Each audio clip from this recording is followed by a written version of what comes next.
Hello, welcome to today's tea. I am your host, Loretta Rose, and happy holidays to you.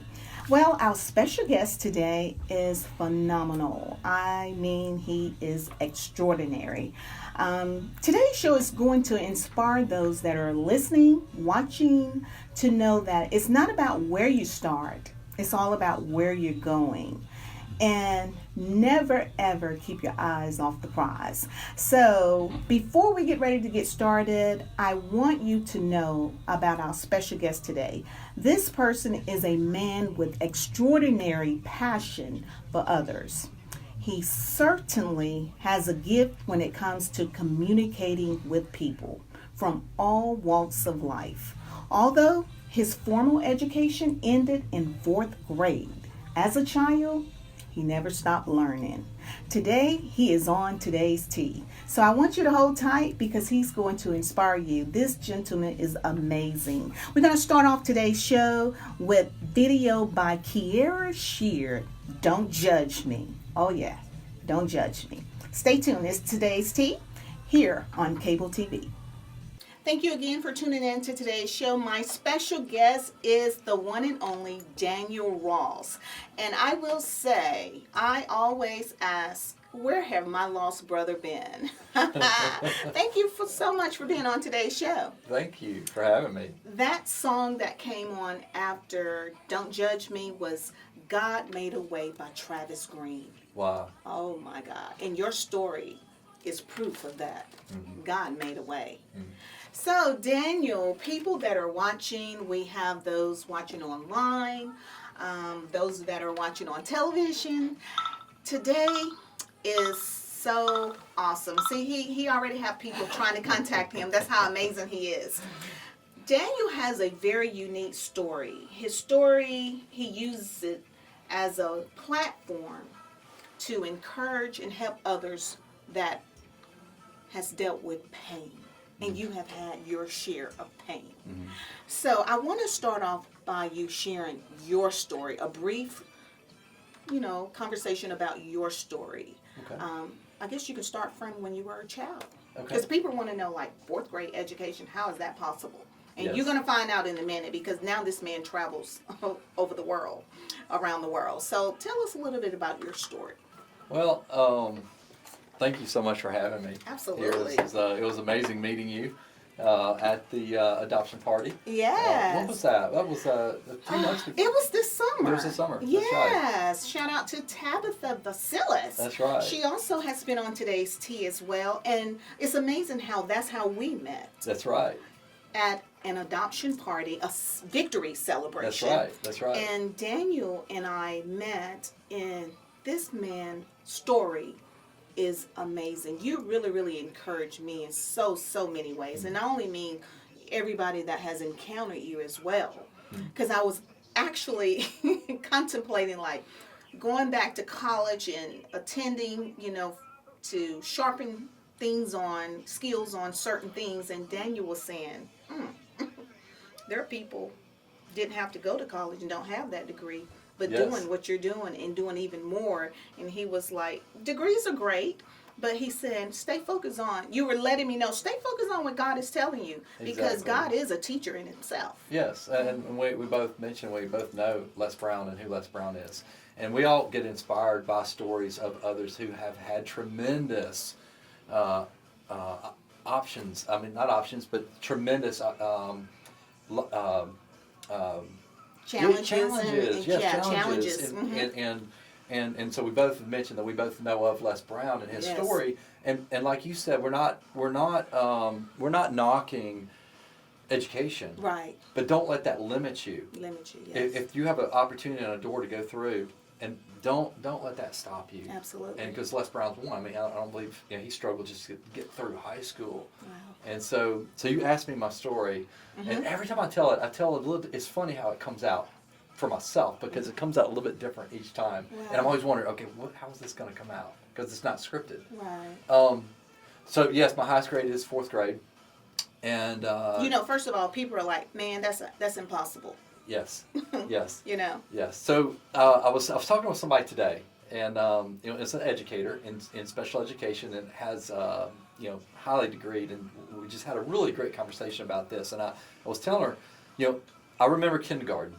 Kindergarten was fabulous. We got to color, get to play with toys, and everybody was happy. Right. First grade rolls around, and the teacher she wrote the ABCs on the board, and the instruction was for all of the students to write the ABCs. Mm-hmm.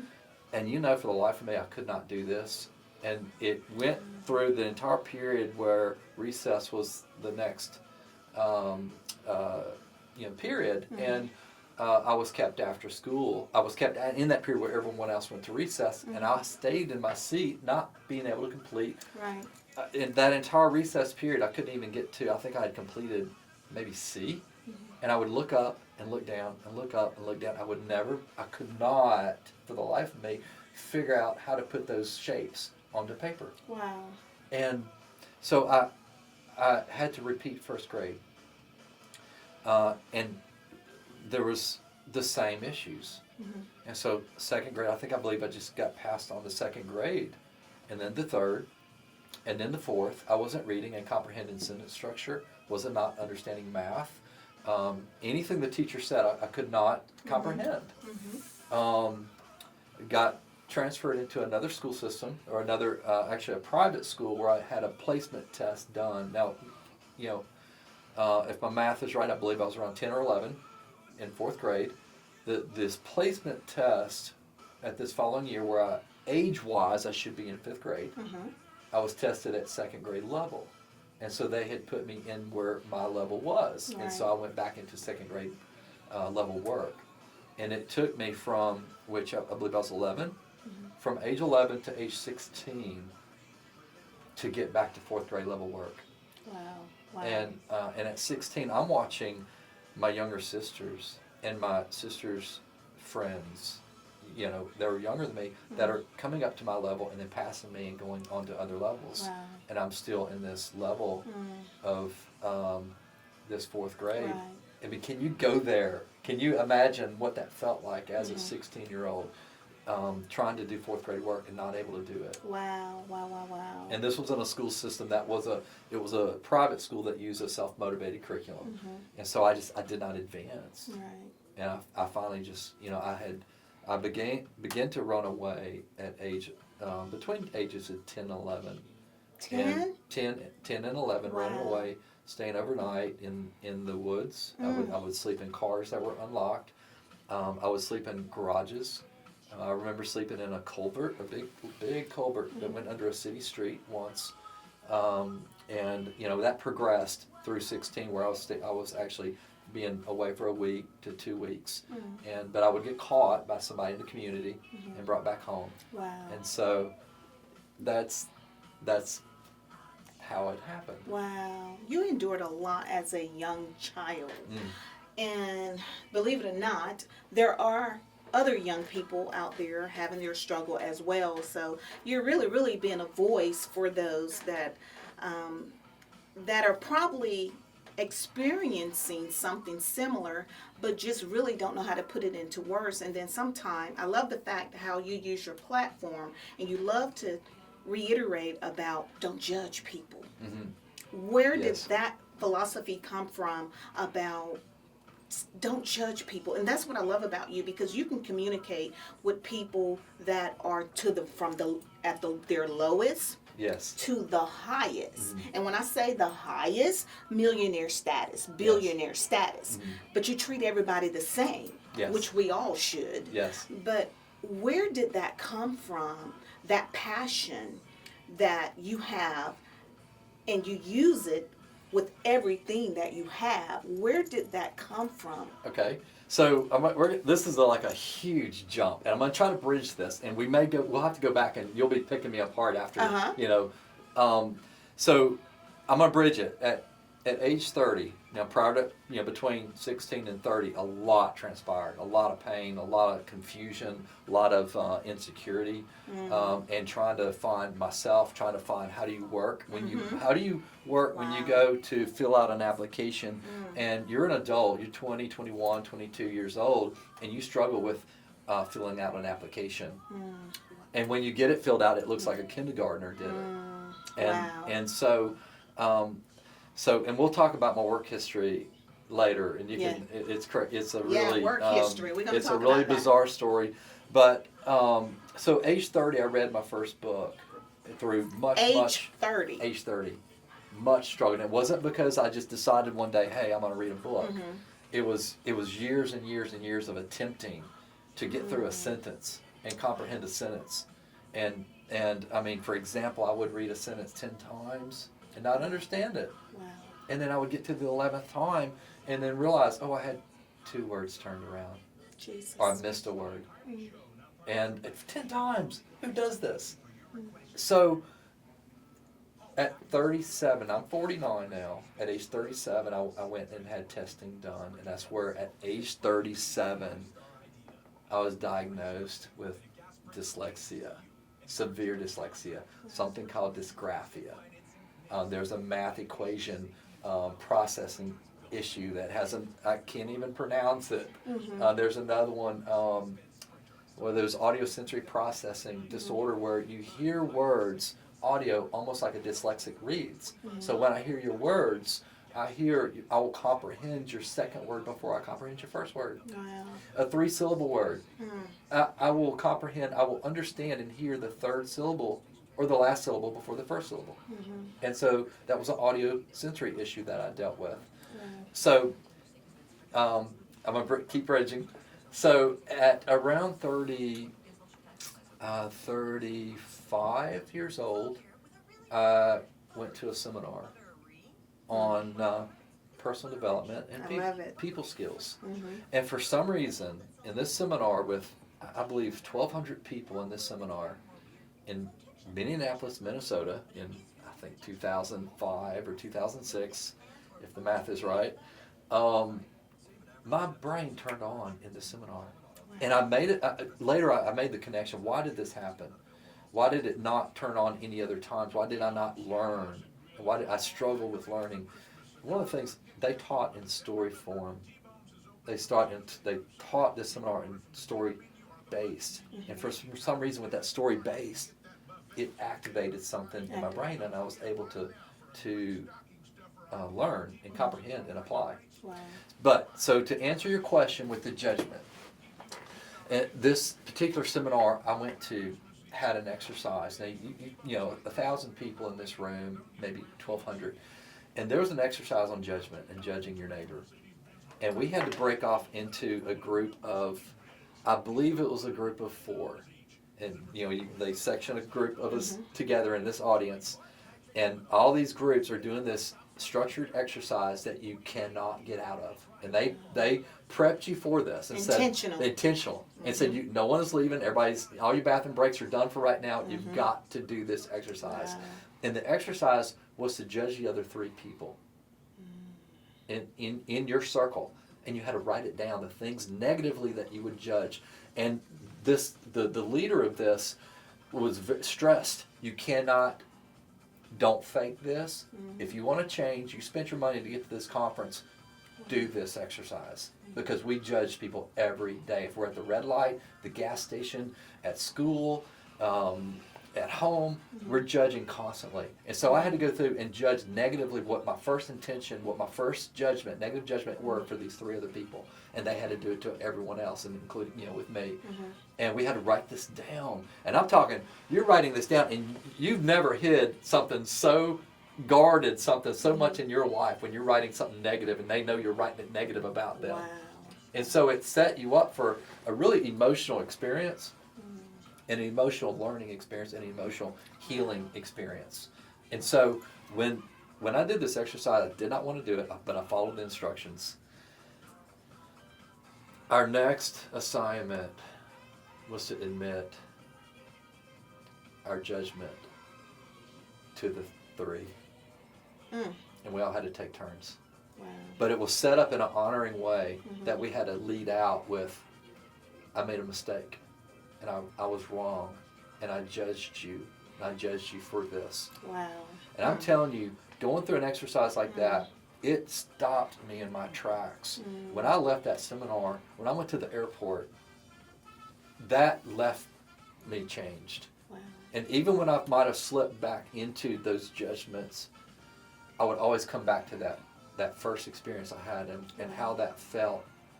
And especially when I heard how people were judging me and how we were all wrong. And part of that exercise was to tell more of your story, of who you are, and then you fell in love with the people in your circle, like family, and then you wanted to protect them like family. Wow, I love it. Well, we're gonna go into this next song, and I love what Daniel just shared. How many times have you judged someone based on your perception? Based on your perception. Yes. We have to be careful about that. This is Intentional by Travis Green. We're going to go into this video at this moment, and following this one is going to be Awesome by Charles Jenkins in Fellowship, Chicago. It's Today's Tea with Daniel Ross and Loretta Rose. Stay tuned. We'll be back after this. Thank you again for tuning in to today's show. You just heard Awesome by Charles Jenkins in Fellowship, Chicago. Awesome. God is an awesome God. Yes. God is an awesome God. So people that are watching now, they're probably wanting to know, okay, Daniel, we got some bites of your story, your journey. Help them to understand what you're doing now. Okay. Because it's pretty awesome. Okay. Well, and we all struggle, and we all are going through, especially in this season. I told you my first seminar, I went to, I got addicted because I saw something. I had a hope that it didn't matter where I started from, that I can change. And my change came in starting to understand people, to lay down my judgment of others, but then to start understanding. And in this conference, I also learned how to ask questions and listen, and not let so much of my noise, we all have noise going in our head, to actually calm that down in the moment of dealing with an individual and speaking to somebody one-on-one, and to turn that off. And so the question again, go back to the question.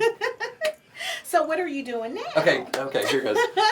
We're gonna have some ADHD stuff here with me, so you guys are gonna have to forgive me. That's okay, because it's a lot. Right. We're trying to compile in pretty much an hour show. Yes. But his life is amazing, and I wanted to help people because you've had some journeys that you've overcome. Yes. So I want people to know. I'm trying to help them to understand how you started, parts of your journey, and we'll go back to some of it, but what you're doing now, because in your life, in your natural mind trajectory, you didn't see where you are now. Oh my gosh. You didn't see it. But no way. But God. Yeah. And He it's had a plan. That's one of the things I do love about the Bible and and all these stories of through the Old Testament and New Testament. It's almost like his favorite thing. It's almost like God's hobby is taking the garbage in us, those of us who struggle the most, and just turning those stories around, and even those that have just the most horrific situations, Moses, Joseph, Gideon. I mean, you can go through the line and just look at all these stories. So, okay, what do I do now? Keep me on track. And it starts about 5 years ago. I've done so many things in my life, and we'll go through some of my work history. I found myself in a season of just a really, really hard season in my life, through some just tragedy in my life 5 years ago. And I had a friend. Now remember, I started learning this, what's that been, 15 years now? I started learning this, and 5 years ago, I had a really close friend that we were just getting to know each other. We're really close now. And he said, Daniel, you know a lot about people. He said, would you be willing to teach a class here in Auburn, in community, on people skills? And I said, no. I said, I love the subject. I study the subject. I go to seminars on the subject, but I'm not a teacher. Mm-hmm. And at that time in my life, after you thought so. exactly. Mm-hmm. Now I'm doing handyman work. I'm building decks. So I'm in crawl spaces of houses. I'm on attics. I'm on roofs. Wow. And so I'm thinking, I'm just this carpenter / handyman. Mm-hmm. And so my friend continued and he persisted with me. He said, Daniel, you'd be great. You need to do this. Mm-hmm. And so I was scared. I was scared to death, but I decided to do it. Right. And I remember my first class, and this was going to be in semester, so I had to do, I believe, 10 or 11 or 12 weeks my first time. Mm-hmm. And so I did this, and you taught the class. 8 people showed up. Wow. And I was scared to death. Where was this? Was this in Auburn? This was in Auburn. Wow. Yes. Okay. And so 8 people came, and they stayed for the whole semester. They loved it. Wow. And I'm thinking each week, I was scared to do it. Mm-hmm. And I did not know what I was going to talk about. I still, to this day, I cannot, for the life of me, lesson plan. I don't know. We just show up and we start talking. Then we go to Q&A. Mm-hmm. And Q&A is where it just gets active. Mm-hmm. And so the next semester rolls around, and the same people were like, Daniel, you going to do your class again? You going to do your class again? I said, well, I guess, being that you're asking. Right. So I did it again. So 35 people came. And they loved it, and they stayed. Wow. So next semester rolls around. Daniel, you're going to do your class. The word's getting out. It's getting out. Wow. And the next semester, I believe it was 75. Mm-hmm. It kind of fluctuated in that semester between 75 and 60. Mm-hmm. Wow. But it still retained that interest. Right. And so from there, I would have doctors, business owners, directors of companies, leaders in community were coming to my class, and after the class, they would ask me, Daniel, can I take you to lunch tomorrow? And I'm thinking, well, sure, I guess. What are we eating? And they're like, and some of them are like, Daniel, do you eat sushi? I'm like, well, if you're buying. And so I would go back to work. I would be, for example, I would be maybe in an attic, and I'm getting ready to go have lunch with a director of a large company. Right. And I would go home and clean up, and I would put my sports jacket on and kind of try to look nice for eating sushi, because I don't think. Do you eat sushi with wearing work clothes? I've never had sushi. Oh, I didn't know if you did. I've never had it. So anyway, I would go and clean up, and they would bring to me their questions regarding issues with their people. Wow. And we would simply discuss their people skills. So you're saying professionals, community leaders, very influential business people asking for your opinion. Yes. I know that's why I'm asking, because that's what people are probably asking. But see, it's obvious that you have that connection. Some things can't be taught. You know what I'm saying? It's naturally given, and you have that connection. And I'll let you continue to pursue. Yeah. I would argue with that. I would argue that with you prior to today. Wow. And because I still didn't believe what was happening. Wow. I loved it so much, but I still carried a lot of self-doubt and insecurities. But it was a skill set that I believe there was, a friend was telling me today that, I'll back up a little bit. I've had people tell me since I've been doing this, Daniel, you're gifted. You are. You're gifted. And I would say, no, I'm not. I said it was just skill. I've learned skill. And so today I had a really, really good friend of mine that,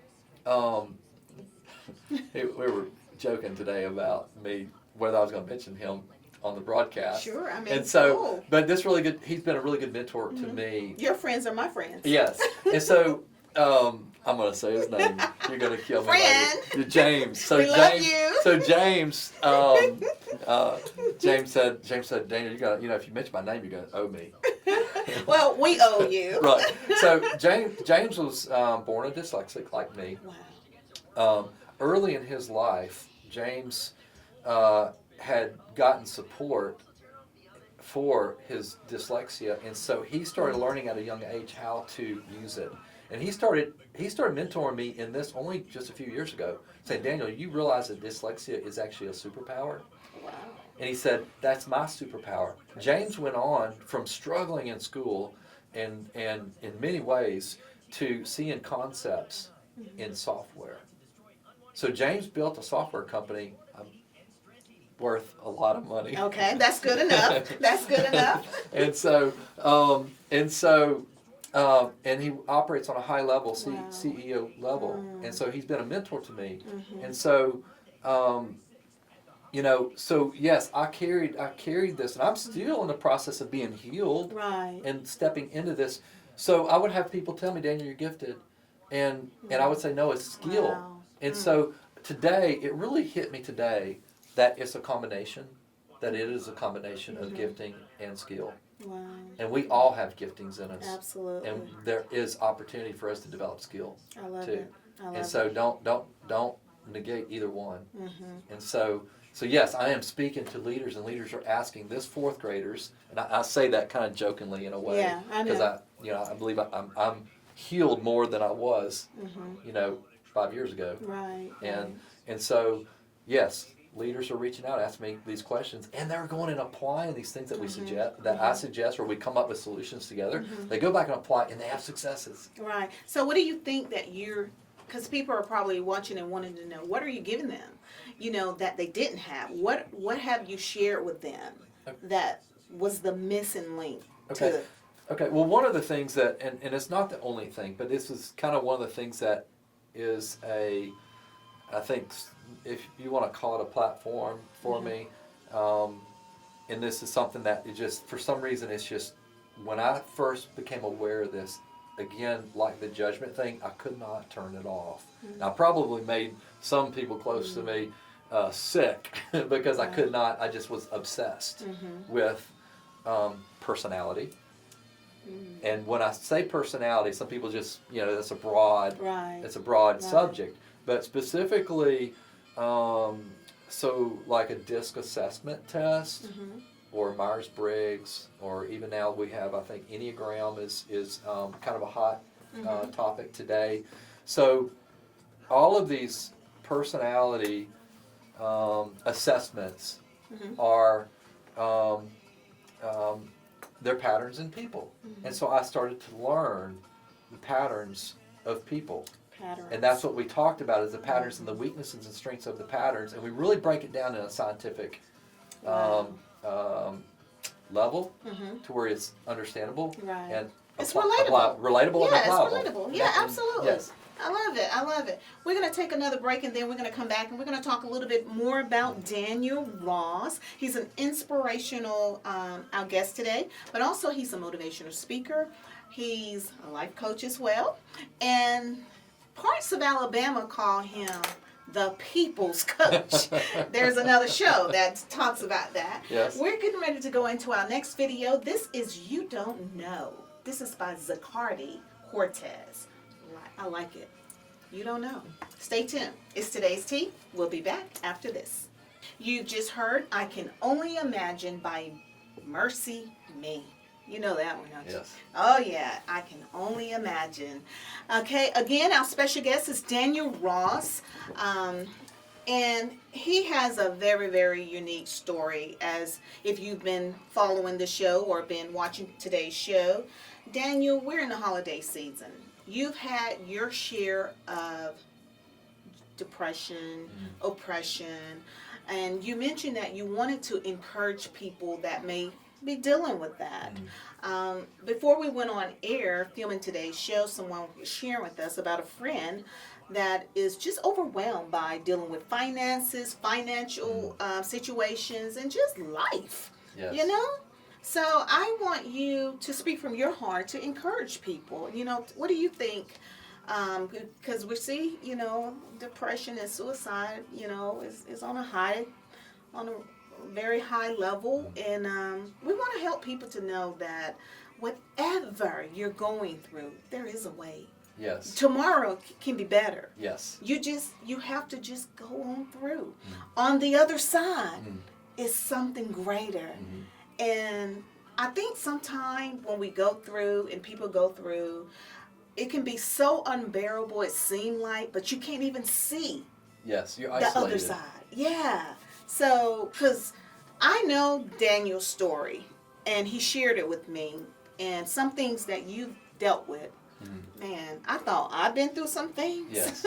Yes. Wow. Yes. You helped me to realize, okay, man. And not only that, someone has probably been through something worse than what you've been through. Yes. But we want to share it to help people to know that you're not alone. That's right. And then there is hope in Yes. spite of what you're going through and what you're seeing. Yes. We want to help you see beyond that. Okay. So. All right. Well, we're gonna go raw. Okay. Are y'all good with raw? Yeah. This look, my audience, they real. Yes. Okay. Well, we're in the yeah. right place then. Okay. So we're gonna go raw.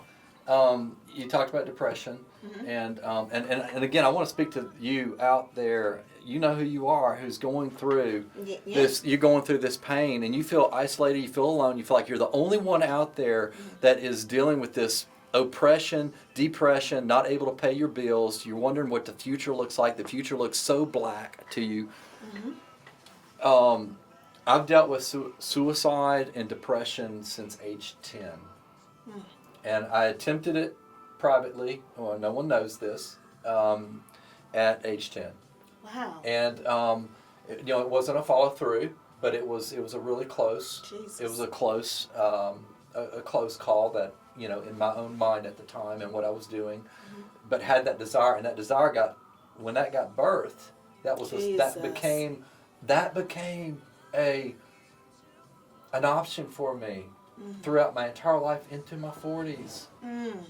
That's a long time. Yes. And I heard a speaker speak on suicide recently, and he was saying that, and he was an expert, and he had a personal experience of so many attempts, whether it was going through the process mentally, right up to the point of actually making that decision, but then would call it off. So he never actually followed through, but he was an expert with an amount of like 20 times that he did in his life, 20 attempts where he processed it. And he was saying how that damages the brain.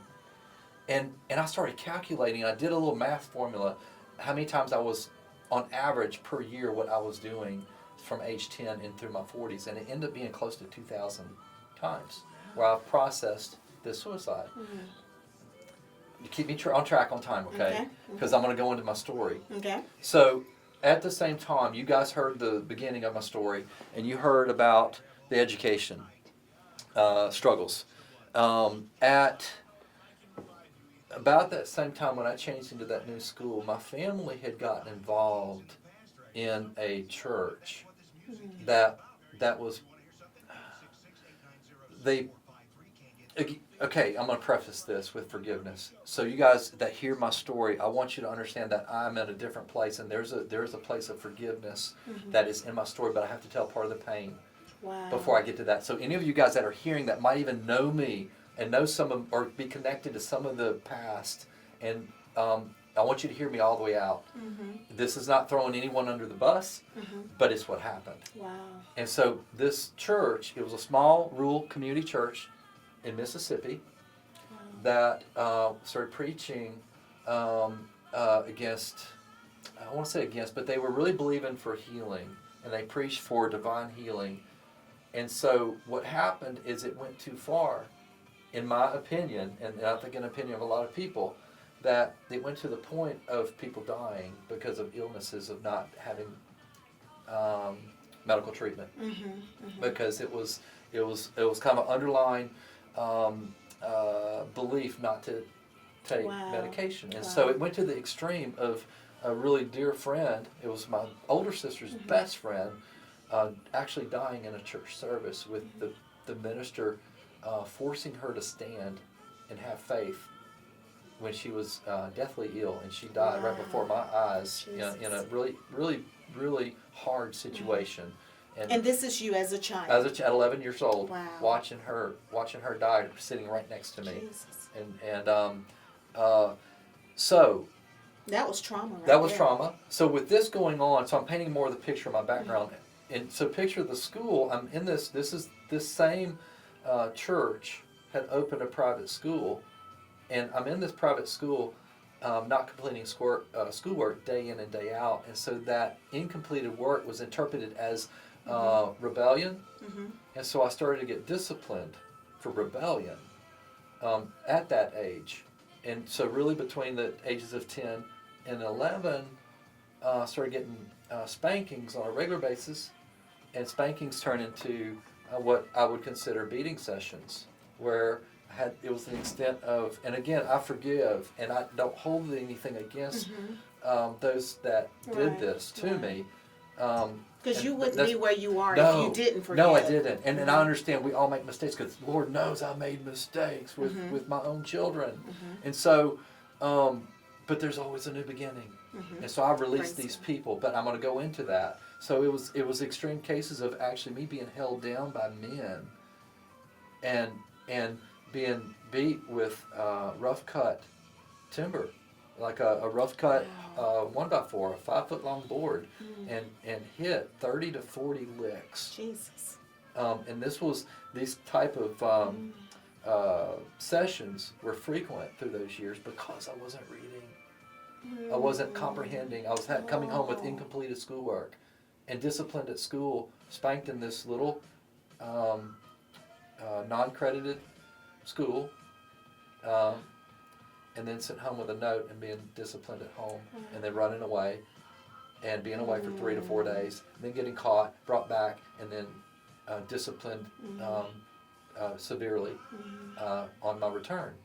So you kept having a repeated cycle. Yeah, so this season, and even in this season, I know I just feel it. I feel you're out there right now. I can feel you having this weight, and you have these memories of things of your past, and it might be a rape. It might be an abuse. It may be a sexual abuse. It may be a verbal abuse. A mental abuse. You may not had the tools to have a strong mind. And you're out there, you don't know where to turn. But I'm telling you right now, there are answers. Praise God. There are answers, and that's what I want to talk about is the answers. Amen. Ooh, we're going to go into another video, and when we're going to come back, he's going to talk about some of the answers. This next video, we're just going to go into this one because right now, this particular artist, oh my gosh, she's going to take you to church. This is Tasha Cobbs Leonard. This is a move of God. And I must say, what the brother is about to say, this is a move of God. Stay tuned. It's Today's Tea with Loretta Rose and my special guest, inspirational guest, Daniel Ross. We'll be back after this. Thank you, and welcome back again, Daniel. We're going to get straight into it. You say you're going to talk about the answers. Yeah. Some answers. Yes. We want to help you get free. People need to know there are answers. There's a solution to whatever problem you're going through. And I will share this because I was in church Sunday. And I must say, our campus pastor, she spoke so profoundly. And one of the mission statements for the church that we attend is the Word of God is the answer. And she was sharing about, and which is so true, that when you look in the Word of God, there's an answer for whatever you're going through. And also for those that don't know Daniel, I asked him, was he a minister? Because he's a minister of reconciliation. And I saw how you love just witnessing to people. And when I met Tabitha, I met you, and a lot of the youth with Youth for Christ was there. And I love how you just have so much love and compassion for the young people, because a lot of young people are going through, but they don't see all the other end in how they can move from this point to the next point. All they see is what they're going through. And so let's help give them some answers, though. Okay. So I want to mention, I think this is a common struggle amongst even Christians, that your question is, where was God? And that was my question, where was God? And that actually led me down a road of, is God even real? And I had to come, because you see, all this was done in God's name, in Jesus' name. So that took me down a dark road. Wow. Because that was my pain. Religion was my pain. Christianity was my pain. God was my pain. Jesus was my pain. Because all this was based on your experience. Based on my experience. And so I know that Again, I know I feel like I'm speaking to somebody very specific right now, that you might have this question: where is God? Where is God? Yeah, I'm sure. And I, you know, you were talking about Scripture, and then there were answers in the Word, and I went through a season where I despised Scripture. Wow, that's I despised it. You're real. And so in part of my healing process, which my healing process was years and years, and I'm still going through there, and I'm just being real. There's still moments where I'm processing. You know, I'm not where I was yesterday. Amen. I'm not where I was last year. Not where I was 5 years ago. I'm in a different place, and I'm continuing to move on. But the Scripture about renewing your mind. You know, I know there are places in times where we need to get counseling, and we need to have a support system. But in many cases, we don't have that. And if you're there and you don't have that, you can get it on your own. You can get it, and you can go to God with that. But He gives us the tools. He does. And it's in Scripture with renewing your mind. That's good. That, to me, that's a fact. That is so powerful. And specifically in thought. And we can renew our mind through Scripture. We can renew our mind through knowledge. Wow. And we, if you're on a path of education, please don't misunderstand me. But if you're not on that path of education, you still need to get educated, and you need to read, and do audiobooks, and whatever it may be. And this may be a journey that may take you. What I would like for you not even to put a time frame on it. Yes. It's a journey that you must begin, and you do not know when it's going to. You cannot predict the harvest, but you have to start planting the seed like a farmer plants the seed. He cannot predict exactly how it's going to be harvested and how much is going to come up. But he knows that he's got to continue to sow, and so you have to start sowing the seeds of changing your thought process and getting other things into your mind than what you're getting in your mind right now. Awesome. So there that is powerful. Renewing your mind is Scripture, and it is real. In order to see change, experience change, you have to do something. And it starts with you making a conscious decision. Do you want change? Are you ready for it? We're going to go into another break, and then when we come back, we're going to be able to wrap up the show. This one is I'm Not Lucky, I'm Loved. This is by Jonathan McReynolds. Stay tuned. It's today's tea. All right. You just heard Won't He Do It? Corrine Hawthorne. I love that video. Also, that's Tabitha's victory song. You remember that, right? Yes, I remember. Awesome. Okay, so people probably wanted to know about personal development. You travel from city to city, speaking to people, helping people to connect with people, because I think that is very, very, very important to be able to connect with people. Yes. And when you're able to connect with people, people get an understanding. They can receive what you have to say, and it's just like a win-win on both ends, And so, people that are watching, they're probably wanting to know, what does Daniel, what all he's talking about when he goes, because people are trying to figure out, how do you start from very uneducated, what man will say, and you grew to educate yourself, just like you say, you never stop learning. Now you have people reaching out to you, wanting you to speak to their organizations, wanting you to speak to their people. It don't make sense to the natural mind, right, Daniel. Exactly. I'm trying to help. It doesn't make sense to me. Exactly. It doesn't make sense to the natural mind. You're going to communicate and talking to millionaires, billionaires, and it just doesn't make sense. And you're Jesus was like that, a carpenter. Exactly. That's right. And that's right. Look what he did. He saved the world. Yeah. And we are who we are because of him. Yes. And I get it. Because I know I am not who man say I am. Yes. You're not who man say you are. You're not what the Or, world labeled or you. you're not what you say you are or said you were. Yes, exactly. You're who God said you were. You're who God created you to be. Okay, so with all that being said, tell us where you are now, because you're also writing a book. Yes.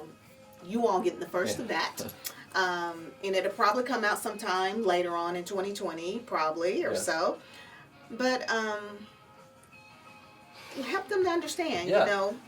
Well, first I have someone writing for me because I still, and this is I'm saying this to help encourage those of you who are still struggle. I still struggle with learning disabilities. I still struggle. I struggle with the dysgraphia. That's putting thought on paper. It's weird. But when I finally heard the professional medical explanation of it, I'm like, oh my gosh, this is me. Wow. This is really real. I'm not just dumb and stupid. Right, you're not. This is a real processing alteration, or just it's not a disease or disorder. It's just a difference. How you process differently. Like my friend James said, the difference is your superpower. And so I'm just learning how to step into that. And so what has happened? Yes, now she's a dear friend who is an author, and she's working with me. We work weekly we're working on a book, and so that will be coming out in 2020. And so from those classes that I was teaching, and it started to get attention with the leaders. And so that continued to grow, not just in the millionaire's office or the billionaire. It's also reaching schools, teachers. Wow. Awesome. Understanding your students. Why are you not understanding your students? And it's still, and again, it's going to the doctor's offices of the doctors saying, hey, I don't understand. I'm having an issue with a potential partner that I'm going to bring on. I don't understand what is happening. Okay. And so they'll bring me in, and we'll discuss these things, and we get to a solution. And we find solutions, and it is so fun. Awesome. It is so fun. So yes, I do. I'm getting, it's I'm going places I never dreamed I would. Get opportunities to go speak to a school. I would walk into the school, and I'm thinking, and I'm speaking to, get this. I did not complete 4th grade in my last year. I did not finish 4th grade level, and it's at 16. So get this, I carry this feeling. When I step into a school where I might be seeing 5th graders, I'm thinking, I didn't even get to that level. Wow. I'm not even. I almost can go back and have a little bit of a fear that these guys really are smarter than me. But I'm going in, and now but that is it's different. And I'm healed from that. Right. But here I am. Absolutely. So you were determined, though. So where can you go? Where am I supposed to look? You're a scammer. Where can you go if you went to 4th grade like me, and that's where you ended? Where can you go if you start applying skill sets? Wow. And pursuing healing. Wow. And not giving up on God. Absolutely. Because He's not giving up on you. He has not. Even though it feels like it. Even though it feels like you're in a dark hole and He doesn't hear you, and He's distant from you, and He's like, He's out somewhere on a camping trip. Wow. He's there. Wow. And so even in the pain. So yes. So if I can do that, my story, our testimony, we set each other free by our testimony. Is that right? Absolutely. Is that right? Chris, is that right? I like Chris, you guys. So if I can do that, and you went to 5th grade, or what if you went to 6th grade? You more of an advantage as me. What if you graduated high school or college, and what if you got your PhD? My message to you, if you've got your PhD, or you finished college, or you finished high school, or you didn't finish, continue to learn. Continue, yes. Continue to learn. Do not stop learning. And that's what happened with me. I just fell into an avenue of a skill set and an area of learning, and I pushed. And I didn't give up. And that's what I have to offer others. Absolutely. Well, before we get ready to close out, I want you to let everyone know if they ever wanted you to speak or to come and share at their organization. How can people contact you? Okay, so this is still new, y'all. Y'all, can I say y'all? We're in the South. Yeah, I grew up in Mississippi. absolutely. We're in Alabama. I know, Yeah. we're in Georgia. I came from Yeah. So we're in Columbus. So Your email address. yeah, so I am new. This is so new. This trajectory or where I'm at, and so I'm working on some website right now. It's not up, but for right now, you can contact me at my email. It's Daniel, the number 4, training at gmail.com. Gmail.com. Okay. All right. And so people can reach out to you, and if they wanted to have you. He's very engaging, I will say. And that's what I love about you. You're very engaging, and you get on the people's level, and people love you because you're real. You're real. You're not going in there and making anyone feel like a little you. And you make everyone feel the same. And that's what I love about you. You have a gift of helping people to connect with people. Yes. Can I tell a quick story? Quick story. Okay, quick. I'll see if I can do this 30 seconds. So this is in part of my, and we didn't go into my work history, and it's a crazy, maybe we can do this another time. But at a particular time in my life, I had lost a business due to an injury that I had. And it was very devastating because I started getting confidence in this. So one of the options that I had was to go apply at a sheriff's department in Louisiana. I went in and I tried to be professional. I tried to put an air on, and I tried to fill this application out the best I could. Now I'm in my 30s, and I go and I interview with the sheriff, and I actually lied on my interview because it asked what high school did you complete, and if you didn't complete high school, and all the college questions, trade school, if you didn't finish high school, what grade did you complete? And I had to sit there and think, what did I put? Do I put 4th grade? But I get hired if I put 4th grade. Wow. So I lied. Actually, I really don't remember if I left it blank, I might have filled something in. I went and interviewed with the sheriff. I try to act all proper and like I'm a good person and I'm professional. I finished high school, and I felt like he read right through me. I went out in the parking lot, and I was like, I don't have a job. Wow. I turned around. I walked back into that office. I asked to get back to see the sheriff. It took a few minutes. I went back into the sheriff's office, his office, and I told him, I said, the sheriff in Louisiana, I said, Sheriff, I didn't tell you everything about myself. I said, can I tell you my story? And I said, this is my story. I said, because of my story, I've seen hurting in community. And I said, I want to be a part of something good, bringing something good to community. If you give me a chance with this 4th grade education, I will do my best to be the best deputy on this force. And he hired me on the spot and put me through a crash course, and I ended up had a police car and uniform and vest and gun and everything. People are probably like, how is that possible? How is that possible? Did you get a GED? So this is what it's a story. I'll say yes. But I didn't really do it. I scribbled through at the time when I did it. I just scribbled through the dots, and it got passed. I didn't even understand what I was doing. Even when did you pursue it? No, I took the test and I passed it. But I didn't pass it because I knew it. I passed it because the multiple choice and the color in the dots. I was just doing zigzag patterns. But did you actually do the job? No. Oh, what you're talking about the GED? actual job. The sheriff. The sheriff job. I'm so sorry. I thought you were doing. Yes, I did. Got hurt on, and I became a school resource officer, and which was able to touch many lives in that position. Wow. And I went in scared to death again because I'm around kids. Wow. And when I had to go out for surgery, and I was out for a week, I believe. When I went back, the principal came to me and said, Officer Ross, I want to tell you that some of the worst kids in this school came to the office looking for Officer Ross. Wow. Said, you are making a difference in this school. They connected with you. Yes. Wow. Well, his email address again is daniel4training@gmail.com. And I want to thank you for coming on and sharing your story. And I just know, because when the natural mind hears it, it's unbelievable.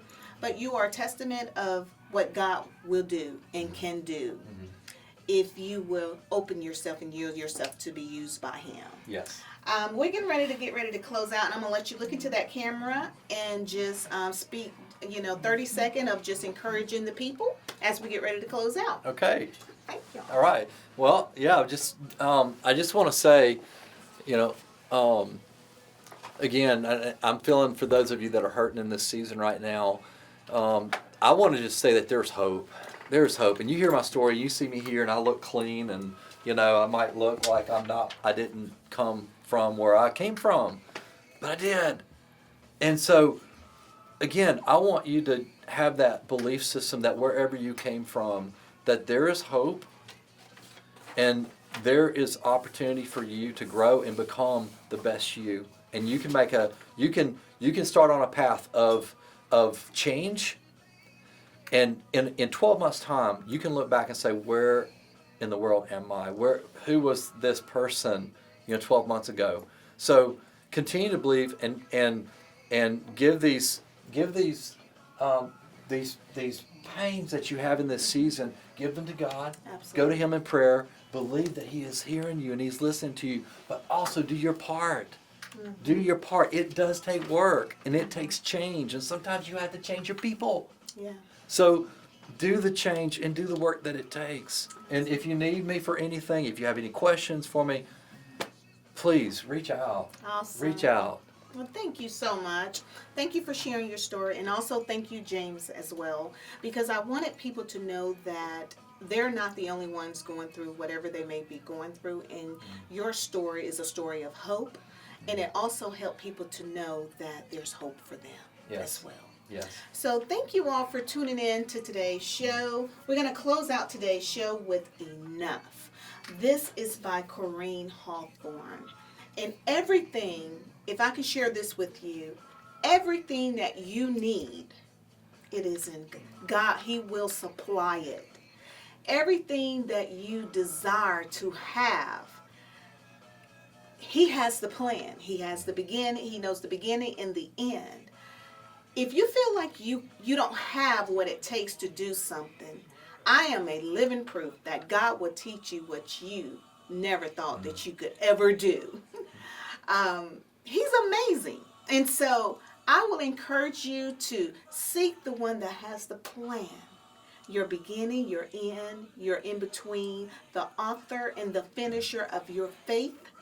Oh my God, it is amazing. You will begin to go into places you never imagined. Oh my God, life is good when you get into that place. Find where you're supposed to be. Don't compare yourself to other people because their journey's not all necessarily meant to be yours. So you got to find yours, what has been destined for you, because it is good. Thank you so much for tuning in to today's show. You've been watching Today's Tea, special guest, inspirational guest, Daniel Ross. You've been watching it here on cable TV. Here's Enough. Until next time, you be blessed. Remember, life is all about what you make it. That what you put out, it will come back. Until next time, you be blessed.